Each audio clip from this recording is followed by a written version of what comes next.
Okay. Hello, everyone. Let me start with this. Let me ask you a question. Don't you feel frustrated when you are searching for content in an online platform and you get misleading information, or maybe you get redirected to a video and you need to go to all the content there to find your answer? Maybe the information is there, but it's not in the language that you use.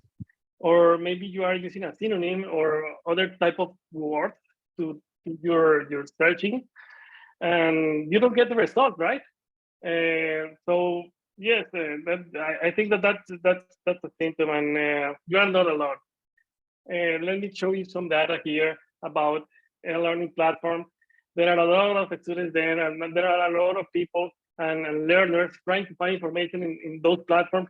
And this is something that, as you and myself, we experience that when we are using online content.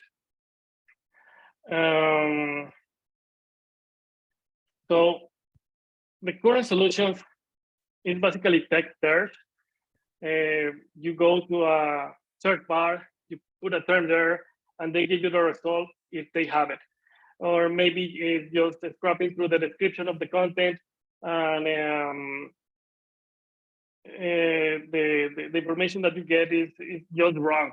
I have some samples there about the ray tracing analysis, and is giving me results of data science or dynamic analysis or things from the like nothing about the subject that I am searching for. So that is not acceptable. We are in the 2020s, and this type of search have too much issues there. Like we have limited contextual understanding. We have ambiguity and synonymy problems there. The lack of conceptual relationship. There is no opportunity there when you are just doing a search on a text. There is a limited query flexibility because it's just only the word that you are displaying there to search. And language challenges. But if you are trying to search in your own language and the content is in another language, that is huge, right? That's a problem that you will have. And more advanced analysis on the terms that you are searching for. So that's why the current solutions are not working. But don't feel bad, because I am going to introduce you Mimir. What is Mimir? Mimir is an application that leverages the large language model to empower users with tooling to explore the content. That's the functionality that Mimir does. It finds relevant information faster. It has relation power. It gets the facts easily. It provides the context to the question, and it's important there. So how it looks like? Well, it looks like this. You ask a question, they give you an answer. And also, they give you the lessons, in this case, that where that information was getting from.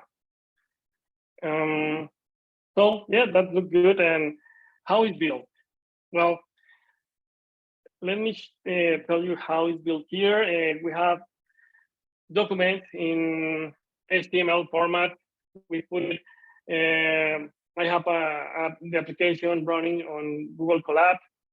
In Google Colab, I use Chroma to grab all the information from the HTML files using Beautiful Soup. And I create embeddings with OpenAI and use LangChain to get all the information there. And then I use Fast API to serve the queries, and ngrok to access the application with an external API endpoint. Now I have an application there with an endpoint that I can hit to ask my queries. The source, the HTML source is curated transcription that has been made by the subject matter expert. And yeah, that's about all the tech stuff, but let's see how that looks like. Let's do a demo for it. Okay, this is the demo. I have some queries here. If we ask that question, is going to give us Shell is a multinational oil and gas company, and the concept various locations around the world. It doesn't know exactly what it is, but it's referring to a multinational oil and gas company, right? So in the text that I am giving you, maybe the information is not there. But what if we ask, what is a shell? A shell is a program through which interact with the operating system. So it's understanding the context and giving the right information. Also, like it's pointing you to the right lesson where the information was coming from. Let's look at another one. For example, this one. What rock is used as a source of power? Like this is something like the system needs to understand. And it says, okay, coal, which is a sedimentary rock and has traditionally been used as a source of power. So this is super powerful if you don't know the item. Now let's look at another one.